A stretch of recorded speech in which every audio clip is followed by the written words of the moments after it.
Mimi here. Welcome to another video on our channel.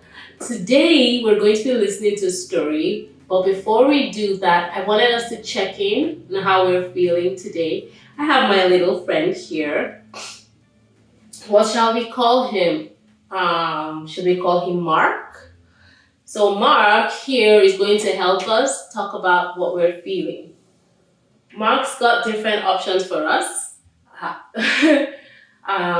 If you're feeling really happy today because maybe you visited a friend and you had fun and you played, well, let's see how Mark can show us happy.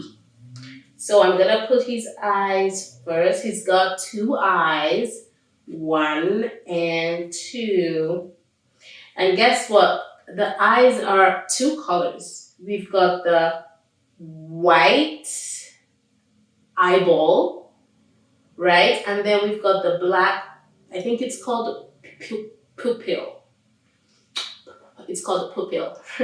So if you look in the mirror, you will see that your eyes have two colors, white and black. So yeah, Mark has his two colored eyes. Now, let's say Mark is feeling happy today. Okay, I'm just gonna put his happy face, his happy mouth, one mouth. See? So this is how Mark is feeling today. If this is how you're feeling, yay, thumbs up. Another day, we might see Mark feeling a bit blue, which means to be a bit sad. Or we might see Mark feeling a bit upset, mad, angry. Or we might see Mark afraid of something. Or we might see him surprised. Watch out for those days. But this is how we're feeling today. Okay, I'm gonna just put Mark over here while we dive into our video for today, our story for today. The title of our story is called Kaia and the Bees. If you've ever loved bees, now is the time for you to learn a lot more about them. I like the cover of this book because I can see the emotion on the girl's face, just like we talked about emotions about 2 seconds ago. The emotion on her face, I don't know, she doesn't look happy, right? I mean, her mouth is turned down, her eyebrows are turned out upside down too, and then, oh, I see her eyes, which are two colors. It's just that the eyeball is black and the pupil is white. But yeah, she doesn't look happy. What do you think she looks? How's she feeling? Is she feeling a bit blue, a bit sad, or is she confused? Is she scared? Is she hungry? Is she tired? There's so many ways we feel. Whatever you think, let me know what you think and how you think Kaia is feeling on the cover of this book. Alrighty, let's dive into it. I have a feeling that we'll know more about bees by the end of this book than we ever have. I'm the brave type, like hottest hot pepper brave. And forest spider in the basement brave.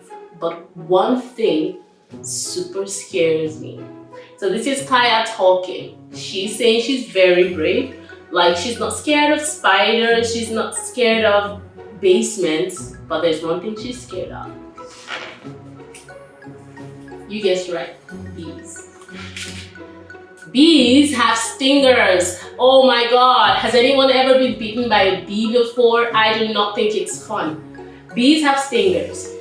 Once I stepped on a bee barefoot and it stung me.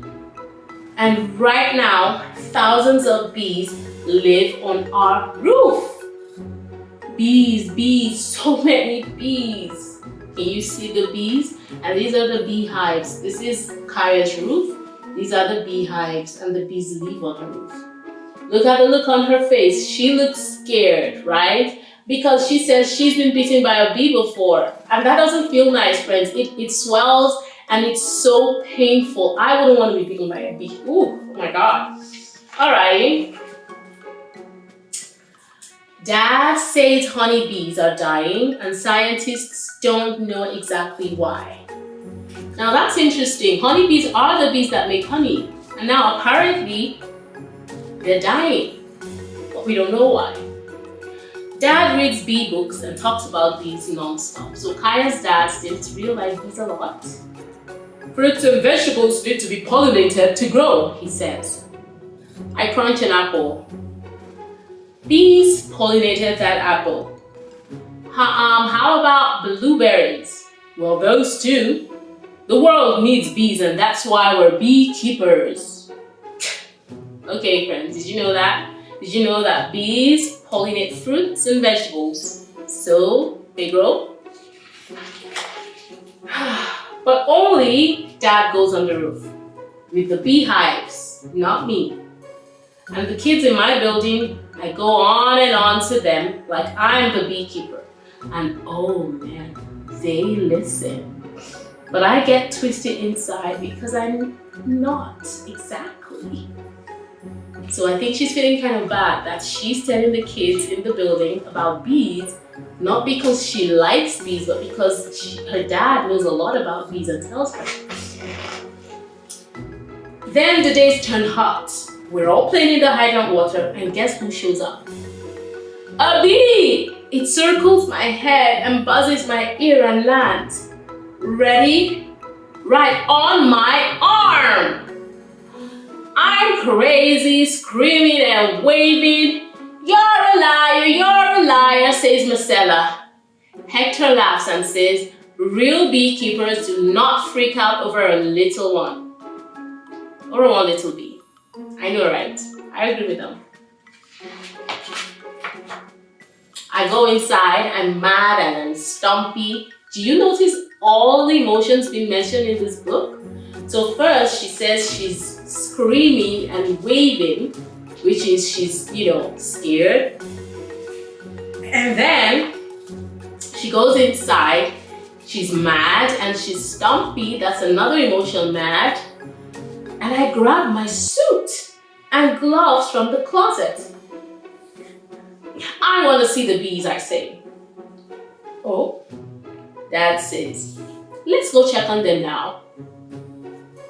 Dad zips up my suit. I put on my hood, my gloves and boots until every jittery inch of me is covered head to toe to fingertip. Smart girl. I follow behind Dad up the stairs and he pushes open the door. And there on the roof are the beehives. Bees crawl in and out of the little hole. Some bees have bright orange and yellow puffs stuck to their legs. They're carrying pollen, Dad says, and he pries open the lid. And all of a sudden, there are bees everywhere. A flying, buzzing, zipping cloud. My hands shoot up to swat. Dad means business. Stay still, Kaia. Breathe. But I hold my breath. And Dad pulls a frame from the hive box. Both sides are covered in crawling, wiggling bees. He studies the frames one at a time. Then he pulls the frame and holds it out for me to take. Me, the liar, or me, the brave girl? My head is soaked with sweat. I blink hard and then I reach.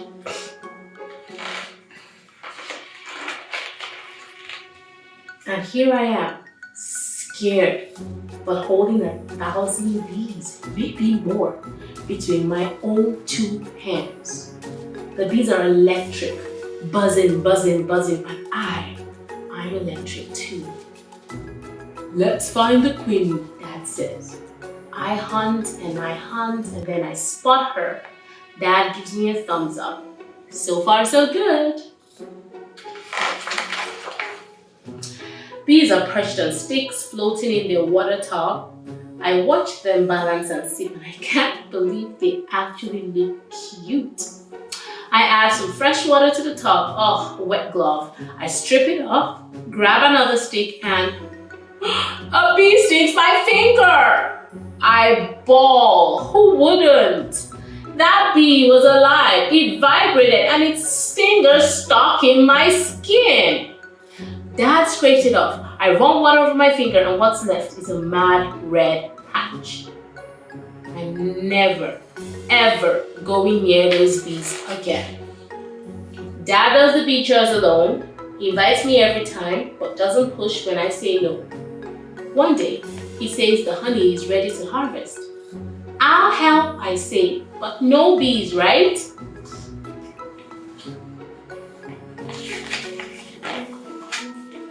We work all day, filling jars and mopping. There's honey on the table, honey on the floor, on my elbow, on the doorknobs. Who cares? We're laughing about the magic happening right in our kitchen. The honey flows and I want to draw a picture, but no crayon is that golden, and you can't draw the smell of warm, sweet honey filling our apartment. It's a mystery, isn't it? Dad says. I feel it too. I feel it too. It is a mystery. How do the bees produce honey? It is beautiful. It is a mystery that a bee, just a bitty insect with one stinger, 2 pairs of wings, and 6 hairy legs, can make honey. It is amazing. While Dad goes back up on the roof, I lift the honey jars so that the sun sparkles through, and I line them up dreamy on the windowsills, and then I spy something crawling up the curtain. A bee! Wait, 2! I screech, grab a swatter, and wrap myself in a towel like Mommy. I watch every move. Those bees nose from one corner of the glass to the other and along the edges like they're hunting. Maybe they don't want to sting me. Maybe they want to weigh out. That's all. I put down the swatter. Then I wrestle that pretty old window open just an inch, and the bees fly out. She's happy. She's now saying bye, goodbye. Look at her face. Dad and I go for a walk when the sun is setting. I'll go on the roof again, I tell him. I will, because bees are amazing and scary and mysterious, and we need them. And when I say those bee words and the me words, nothing inside me is twisty, because now something inside of me is brave. The end. Wow, this is such a wholesome story. I like how Kaia identified what she was afraid of and why she was afraid of them. And then at the end of the day, she tried to conquer her fear. So she's not afraid of bees anymore, or she finds a way to be around bees without them stinging her. And I do think it's amazing that these tiny bugs, 2 wings and 6 pairs of legs and 1 stinger, can produce something as sweet as honey. There's only one way that's possible, and it's with God, because God made everything, every animal, every human for a reason. And He made bees to make honey, and honey is good for our body. Isn't that beautiful? I do think it is. So thank you for joining us today. I hope you enjoyed the story. It's a long one, but it is worth it, my friend. It is worth it. I will see you here in the next video. Don't forget to like, subscribe, and share. Thank you so much for watching. Bye.